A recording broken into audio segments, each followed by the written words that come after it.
Hello everyone, this is Raju. Welcome to you all in my YouTube channel education purpose.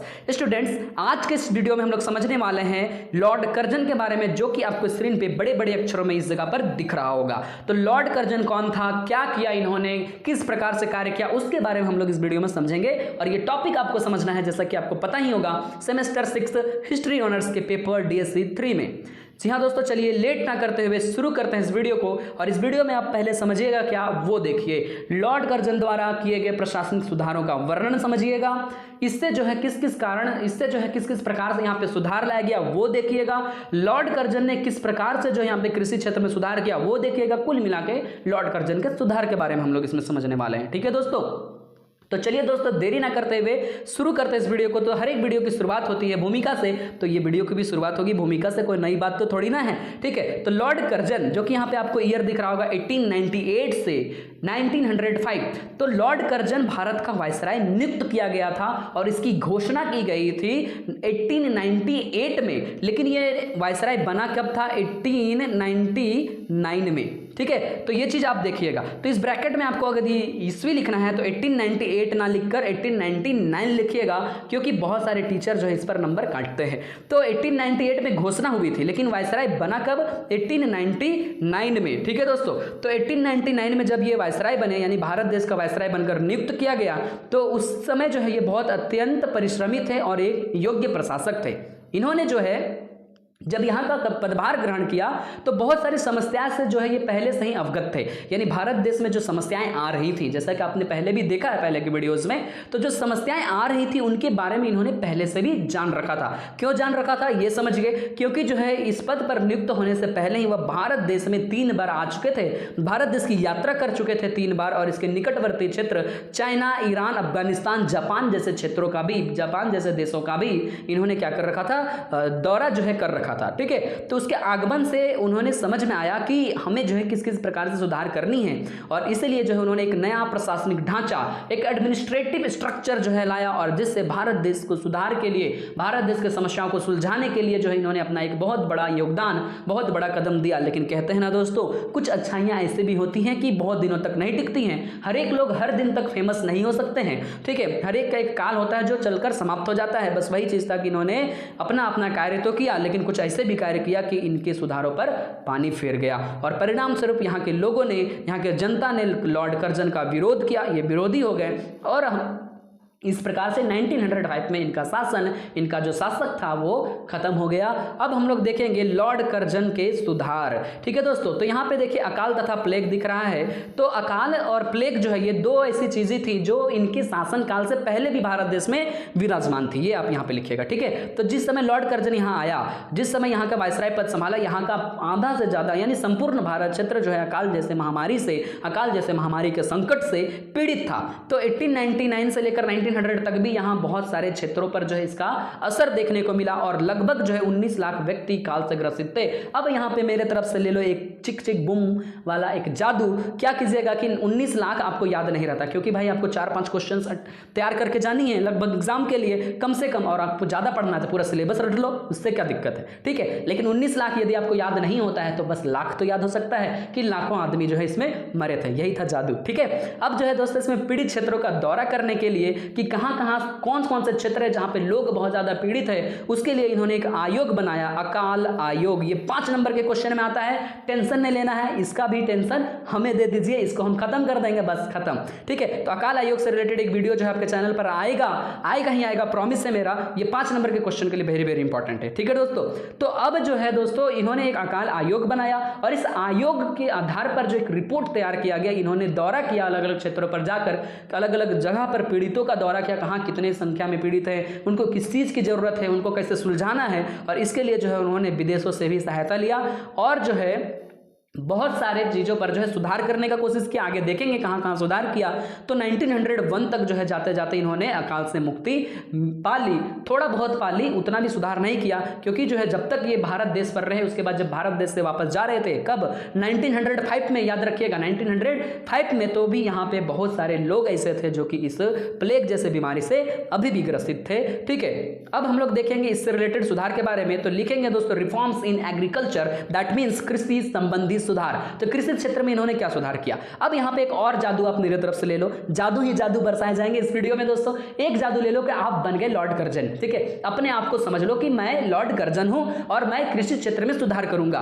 और उस समय की स्थिति को आप जो है अपने माइंड में क्या करो, क्रिएट करो कि किस प्रकार से यहाँ की कृषि व्यवस्था होगी। भाई अकाल पड़ी है, सूखा पड़ा है, तो कृषि व्यवस्था क्या होगी, बर्बाद होगी ना। तो किसानों को क्या क्या चाहिए, बीज चाहिए, पैसा चाहिए, ऋण चाहिए, सिंचाई व्यवस्था चाहिए, अच्छी नदी तालाब झरना चाहिए, पोखर चाहिए, समझ में आ रहा है ना, ताकि इनकी चीजों को जो है सुलझाया जा सके, इनकी जो समस्या है उससे जो है निकला जा सके। तो आप लॉर्ड कर्जन हो, अब आप यहाँ पे सुधार करना चालू करो। तो सबसे पहला सुधार किया गया यहाँ के लॉर्ड कर्जन के द्वारा पंजाब भूमि हस्तांतरण अधिनियम 1919, सॉरी दोस्तों 1900, ये तो आपको याद रखना है। थोड़ा सा स्पीड समझ रहे दोस्तों, क्योंकि मुझे जो है अभी बहुत बड़ी समस्या हुई थी। क्या हुई थी दोस्तों कि इस वीडियो को मैंने 22 मिनट तक जो है रिकॉर्ड किया था।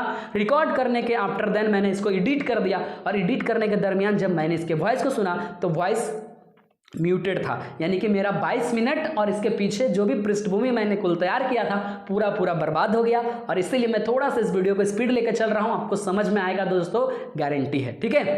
तो 1900 में जो है इन्होंने पंजाब भूमि हस्तांतरण अधिनियम पारित किया था और इस अधिनियम के तहत जो है इन्होंने क्या लाया वो देखो। इन्होंने दो चीजें जो है यहाँ पे लाई थी। पहला कि अकृषक वर्ग जो है, यानी जो बड़े बड़े व्यक्ति हैं, जो बड़े महाजन लोग हैं, वे क्या कर सकते हैं, कृषक की भूमि नहीं खरीद सकते हैं। पहले लोग क्या करते थे, किसानों की भूमि जो है उनको ठग कर खरीद लेते थे ना, तो किसान भूमि से भूमिहीन हो जाते थे। अब उसके पास भूमि भी नहीं है, काम कर नहीं सकता है, उगा नहीं सकता, तो खाएगा क्या, मिट्टी भी तो उसकी नहीं रही ना। तो बस यही चीज है कि किसानों की भूमि बेचने से जो है, खरीदने से जो है मना कर दिया इस नियम के तहत, अधिनियम के तहत। और दूसरा, ऋण की अदायगी करने के लिए, ऋण चुकाने के लिए, कितनों भी बेकार से बेकार स्थिति हो आपकी, अगर आपको ऋण चुकाना है, टैक्स चुकाना है, तो आप जो है क्या करेंगे, कहीं ना कहीं इसको बेचेंगे। तो बस इस पर भी रोक लगा दिया, ऋण चुकाने के लिए आप जमीन की नीलामी नहीं कर सकते हैं, ऐसा नियम इन्होंने। कितना बढ़िया नियम लाया, किसानों की भूमि बच गई। अब इससे किसको फायदा हुआ, किसको घाटा हुआ, वो परिणाम भी आप लिख सकते हैं। घाटा किसको होगा, महाजनों को, यानी महाजनों के जो पंजे थे हमेशा कृषकों के ऊपर रहते थे, इस प्रकार से मुंडी में उठा के उसको रख लेना। कहने का मतलब है भाई कि उसकी जमीन को छीन लेना है। तो बस इसी पंजों से हटाने का, इसी पंजों से मुक्ति दिलाने का काम किया लॉर्ड कर्जन ने इस कृषि सुधार के पहले सुधार में, ठीक है। और दूसरा, सेना की जो स्थिति थी, सेना पर जो दुष्प्रभाव पड़ता था उसको भी खत्म किया, क्योंकि अधिक से अधिक सेना जो है कृषक परिवार से आते थे। दूसरा, आप क्या करेंगे, कृषक बैंक खोलेंगे। आप मतलब लॉर्ड कर्जन, ठीक है, तो कृषक बैंक खोलेंगे। कृषक बैंक क्या करेगी, ब्याज देगी, ऋण देगी। बैंक देती ही क्या है, ठीक है, पैसा देती है, ठीक है, और वहां पे हम लोग पैसा रखते हैं। तो ये कृषक बैंक है, तो लोगों को, किसानों को पैसा दिया। यहाँ के इसका उद्देश्य था कि किसानों की स्थिति मजबूत की जाए, जो स्थिति काल में पड़ चुकी है, किसान जो मर रहे हैं उस पर जो सुधार हो, ठीक है। तो इसमें आप अपने से लाइन जोड़ सकते हैं, हमको आशा है कि आप जोड़ेंगे ही, और ये गारंटी दोस्तों आप जोड़ भी लोगे, ठीक है। सेमेस्टर 6 के स्टूडेंट्स हो भाई, दो वर्ड सुना नहीं और 10 लाइन जोड़ दिया, यही खासियत होती है, ठीक है। तो तीसरा पॉइंट आप लिखेंगे सहकारी ऋण समितियां। तो इन्होंने बहुत सारे ग्रुप्स बनाने चालू किए, सोसाइटीज जो थी वो कोऑपरेटिव के क्रेडिट सोसाइटीज बनाना चालू किए, और ये नियम बहुत सारे कानून लाते गए, और इस प्रकार से गांवों के भी समस्याओं को, ग्रामीणों के जो किसान थे उनको भी सुलझाया गया। अगला है दोस्तों कृषि विभाग की स्थापना। इन्होंने क्या किया था, कृषि विभाग की स्थापना की। कृषि विभाग क्या करेगी, कृषि विभाग करेगी यहाँ के किसानों की किस प्रकार से दशाएं हैं, किसानों की स्थितियां क्या हैं, किसानों को जरूरत क्या है, उसके बारे में पता लगाना। और इसका जो इनका जो अधिकारी हुआ करता था वो क्या कहलाता था, इंस्पेक्टर कहलाता था। अगला आप लिखेंगे कृषि अनुसंधान। अनुसंधान मतलब होता है दोस्तों रिसर्च। अब कृषक के क्षेत्र में, खेती के क्षेत्र में कहाँ पे किस चीज का रिसर्च करना है, मिट्टी का रिसर्च करना, बीज का रिसर्च करना है, गुणवत्तापूर्ण बीज चाहिए, गुणवत्तापूर्ण मिट्टी चाहिए, कैसा पानी होनी चाहिए, किस प्रकार से यहाँ पे खाद उर्वरक डाला जाना चाहिए, इस सब सारी चीज़ों रिसर्च करने के लिए उन्होंने जो अनुसंधान संस्थान खोला था, कहाँ पे, पूसा में। कहाँ पे खोला था, बंगाल का पूसा में। सिंचाई सुविधाएं, अब सिंचाई सुविधाएं लाने के लिए जो है उन्होंने एक आयोग बनाया था, और उस आयोग के आधार पर जो है नहर बनाए गए, बहुत सारे तालाब बनाए गए, बहुत सारे पोखर, बहुत सारे चेक डैम बनाए गए, और इसके बाद जो है क्या किया गया, यहाँ के लोगों को एक अच्छी सुव्यवस्थित सिंचाई व्यवस्था दी गई, ताकि यहाँ के कृषक की स्थितियाँ सुधर जाएं। और इसके लिए बहुत बड़ी मात्रा में पैसा का खर्चा हुआ, जैसे कि 44 करोड़ 20 वर्षों में, ठीक है। अब लगान में लचीलापन, ये आप लिखिएगा। तो लगान में लचीलापन कैसे आया, तो पहले ये था दोस्तों, यहाँ पे पढ़ना नहीं है, देखिए, क्योंकि हम बता रहे हैं कि यहाँ पढ़ो मत, सुनो कि लिखना क्या है, ठीक है। तो पहले जो स्थिति थी, आप मरो या जियो यानी किसान भारत देश के, ठीक है। कहने में थोड़ा बुरा लग रहा भाई, लेकिन अंग्रेज ऐसे ही सोचते थे, ठीक है। तो आप किसी भी दयनीय स्थिति में रहो, आपसे हम टैक्स लेंगे ही लेंगे, ठीक है। लेकिन गर्जन ने क्या कर दिया, यदि आपकी स्थिति खराब है, यदि आपकी स्थिति दयनीय है, यदि आप अकाल से सूखे से पीड़ित है, यदि आपके पास पैसा की कमी है, तो आपसे टैक्स नहीं लिया जाएगा, या लिया भी जाएगा तो नाम मात्र का लिया जाएगा। और यही चीज जो है उन्होंने यहाँ पे लाया था। तो इस प्रकार से इन्होंने अच्छा सुधार लाया ना, यहाँ के लोगों को खुश किया ना, आप भी खुश हो गए होंगे इसके काम से। जाहिर सी बात है, बहुत सारे ऐसे भी वायसराय थे जिन्होंने अच्छा काम किया। ऐसा नहीं कि सभी अंग्रेज बुरे होते हैं, ठीक है, या होते थे। तो अब हम लोग देखेंगे आर्थिक सुधार। अब आर्थिक सुधार में 2-3 सुधार हैं, इसको आप याद रख सकते हैं, इजी वे में याद रखेंगे दोस्तों। कि प्रशासनिक क्षेत्र में जो है अभी हम लोग देखेंगे कि इन्होंने जो है केंद्रीकरण की नीति को अपनाया था, लेकिन आर्थिक क्षेत्र में हम लोग देखेंगे कि जिस प्रकार से पहले के वायसराय नीति अपनाते थे, बस वही नीति को ये यहाँ पे अपनाएंगे, विकेंद्रीकरण की नीति, ठीक है। और राजस्व में जो है इन्होंने प्रांतों को बांट दिया। प्रांत क्या करते थे, राजस्व कर वसूलते थे, और जो राजस्व कर इनको आता था उन्हीं से प्रांत की देखरेख करते थे। और इनकी देखरेख करने के बाद जो पैसा बच जाता था, जो आय व्यय करने के बाद जो पैसा इनके पास बच जाता था, वो पैसा प्रांतीय सरकार की हो जाती थी। ये पहले भी हम लोगों ने देखा है, लॉर्ड रिपन के समय, लॉर्ड लिट्टन के समय, बस वही विकेंद्रीकरण की नीति, ठीक है। अब दूसरा था कि इन्होंने अंग्रेजी पौंड को भी भारत देश में जो है मान्यता दिया। 1 पौंड बराबर 15 रुपए होता है, इन्होंने वो चीज वहां पे डिसाइड कर दी, यानी कि भारत देश में सरकारी सिक्का के तौर पर जो है अब पौंड भी चलाया जाने लगा। तीसरा, इन्होंने बहुत अच्छा काम किया कि जो 500 रुपए वार्षिक आय कमाते हैं उनसे टैक्स नहीं लिया जाएगा। यानी साल में यदि आप 500 रुपए कमाते हैं, मेहनत मजदूरी करते हैं, तो भी पहले टैक्स लिया जाता था, लेकिन उसकी स्थिति को सुधार करने के लिए अब टैक्स नहीं लिया जाएगा। अब टैक्स लिया जाएगा तो कहां से लिया जाएगा, 1000 रुपए वार्षिक दर जब आप कमाएंगे तब जो है आपसे टैक्स लिया जाएगा। नमक कर से जो है, नमक से जो है कर को खत्म कर दिया, नमक से टैक्स को खत्म कर दिया, धीरे धीरे उसको कम कर दिया, ठीक है। इसके बाद जो है रेलवे से रिलेटेड जो इन्होंने काम किया, इन्होंने एक रेलवे बोर्ड की स्थापना की, और इस बोर्ड की सहायता से जो है उन्होंने रेलवे की लंबी लंबी लाइनें जो है पूरी भारत देश में बिछाने में अपना योगदान दिया, ठीक है दोस्तों। इतना समझ में आ गया आपको। अब यहाँ पे देखिए, अगला आप लिखेंगे प्राचीन स्मारक सुरक्षा अधिनियम। बिल्कुल स्पीड नहीं, आप ध्यान से सोचो। पहले आपने पढ़ा लॉर्ड कर्जन कैसे आया, कब आया, 1899 से 1905 तक रहा, क्यों आया, कैसे यहाँ की स्थिति थी, भारत देश की समस्या क्या थी, वो समझा। उसके बाद आपने समझा अकाल और प्लेग के बारे में, उसके बाद आपने समझा कृषि सुधार के बारे में, उसके बाद आपने देखा फाइनेंशियल रिफॉर्म्स के बारे में, आर्थिक सुधार के बारे में। अब आप देखेंगे प्राचीन स्मारक सुरक्षा अधिनियम के बारे में।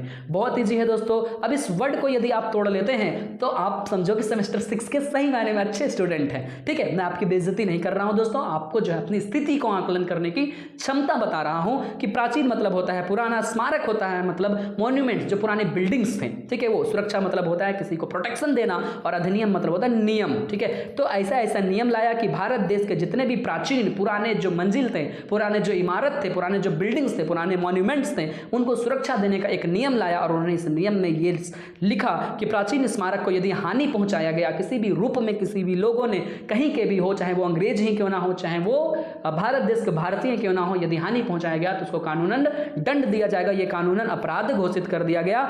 और जो है कहीं ना कहीं जो इससे ये साबित हो गया कि भारत देश के जितने भी पुराने जो संपदाएं थी उनको नष्ट होने से बचाया गया, उनकी रक्षा की गई, और जो है इसको एक बहुत बड़ी श्रृंखला से जोड़ दिया गया। अगला आप लिखेंगे पुलिस सुधार। अब पुलिस सुधार में इन्होंने क्या किया, देखिए दोस्तों, पुलिस सुधार में इन्होंने पुलिस विभाग के बहुत सारे दोषों को दूर करने की कोशिश की। इसके लिए जो है उन्होंने एक रिपोर्ट तैयार करवाया। रिपोर्ट तैयार करवाया तो उस पर क्या पता चला कि इस पर जो है आयोग बनाया था। हर एक चीज के लिए उन्होंने एक कमेटी बनाई थी जिसको आयोग कहते हैं, ठीक है। तो इन्होंने रिपोर्ट जो तैयार किया उसमें यह समझ में आया, अभी की ही जैसी स्थिति है भाई, कहना पड़ रहा है हमको क्या, कि पुलिस के बल में कार्यकुशलता नहीं है, ये प्रायः भ्रष्ट होते हैं, ये अन्याय जैसे चीजों को करते हैं, और जनता का विश्वास जो है इनके प्रति बिल्कुल नहीं है। कहीं कहीं चीजें अच्छी हो रही हैं अभी, लेकिन उस समय तो बिल्कुल नहीं थी। और इसी चीज पर जो है इसने बल दिया, और इसी के लिए जो भी कदम उठाए जाने थे वो कदम इन्होंने उठाया। अब कौन कौन से कदम उठाए लिखना जरूरी नहीं है, बस कदम उठाया। और आप यहाँ पे अपना सूझबूझ के साथ लिख सकते हैं कि क्या कदम उठाए जाने चाहिए। वो आपके नंबर्स को बढ़ा सकता है, आपके पॉइंट्स को बढ़ा सकता है, आपके पैराग्राफ को बढ़ा सकता है, ठीक है। अब आप यहाँ पे लिखिएगा सैन्य सुधार। सैनिक सुधार क्या किया। अब देखो भाई कि सैनिक है, आप लॉर्ड कर्जन हो, अभी हमने आपको बताया था लॉर्ड कर्जन हो, आपके पास बहुत सारी सैनिक, लेकिन सैनिक के पास हथियार ना हो, तो क्या मजा है सैनिक का, बेकार है आपकी सैनिक। ठीक है, तो इन्होंने क्या किया कि सभी सैनिकों को अस्त्र शस्त्र से सुसज्जित कर दिया, देसी सैनिकों को। तोप खाने में सैनिक जो थे उनको एक अच्छी सैनिक दी गई, उनको बंदूकें प्रोवाइड कर दी गई, बहुत सारी बंदूक व्यवस्था दी गई। और इसके अलावा ये जो सैनिक थे इनको इतना ज़्यादा मजबूत कर दिया गया कि भारतीय सैनिकों को विदेश में भी प्रयोग किया जाने लगा। इतना जो है आपको इसमें लिखना है। उसके बाद आप देखेंगे व्यापार और व्यापारिक सुधार। तो व्यापार सुधार क्या था दोस्तों, तो व्यापार सुधार में आप देखेंगे कि व्यापार सुधार करने के लिए इन्होंने व्यापार तथा उद्योग विभाग लाया था। और इस विभाग में जो भी निर्णय लिया गया, यहाँ के 6 सदस्य चुने गए और इन सदस्य जो थे वो निर्णय लेते थे कि व्यापार में कैसा कैसा हमें कदम उठाना है। और उस कदम को जो है इन्होंने अपनाया, और जैसे ही इसने कदम को अपनाया तो उससे एक फायदा हुआ कि कारखानों की स्थापना में आश्चर्यजनक वृद्धि हो गई और व्यापार में भी विशेष उन्नति हो गई। ठीक है, अगला आप लिखेंगे दोस्तों प्रशासनिक सुधार। अब प्रशासनिक सुधार में क्या लिखिएगा, एडमिनिस्ट्रेटिव जो रिफॉर्म्स थे उसको समझिए। तो पहले जो थे प्रशासनिक में कहीं ना कहीं कुछ ना कुछ दोष पाए जाते थे, दुर्गुण पाए जाते थे। दुर्गुण क्या था कि कोई भी मामला जो होता था बहुत लंबा समय तक फाइल में पड़ा रहता था, यानी इसकी जो है कोई भी सुनवाई नहीं की जाती थी। इस ऑफिस से इस ऑफिस, इस ऑफिस से इस ऑफिस, इस ऑफिस से दूसरा ऑफिस, बस यही चीज़ें जो यहाँ पे चलती आती थी। और इसी चीज़ को दूर करने का प्रयास इन्होंने किया। और इन्होंने जो है अपने दफ्तर में काम करने वाले कर्मचारियों को, ऑफिस में काम करने वाले राजकीय कर्मचारियों को छुट्टी देने का काम किया।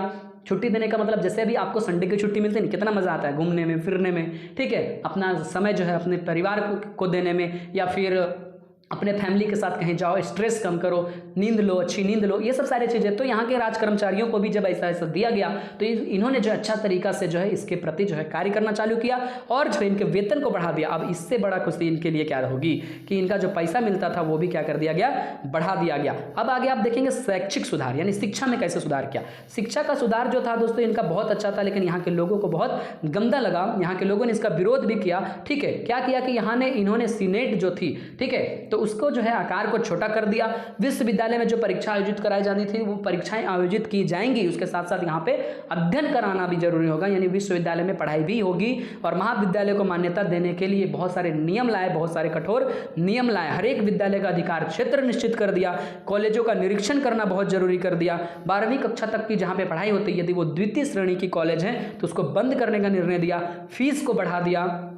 संपूर्ण देश में समान शिक्षा प्रणाली लागू कर दिया। और इस प्रकार से जो है दोस्तों कहीं ना कहीं इन्होंने अच्छा काम किया था। लेकिन यहाँ के लोगों को लगता था कि शिक्षा के क्षेत्र में सरकारी नियंत्रण, सरकार अब हमारा नियंत्रण करेगी, वो भी शिक्षा के क्षेत्र में, तो कहीं ना कहीं हमने इससे क्या है, नुकसान है। और इसी चीज़ के लिए जो है उन्होंने उसको जिम्मेदार ठहराया और उन्होंने लॉर्ड कर्जन का विरोध करना शुरू कर दिया। ठीक है, तो यहाँ से जो है आलोचनात्मक परीक्षण यदि बोलता है तो इसके बुराइयों को भी आप लिखेंगे कि किस किस प्रकार से इन्होंने कुछ कुछ चीज़ों की बुराई की थी। अब इसका अगला सबसे बड़ा बुराई, जो कि मुझे सही मायने में लिटरली अगर मैं बोलूं एकदम कॉन्फिडेंट होकर कह सकता हूं कि ये बंगाल का विभाजन जो है गलत रूप में हुआ था।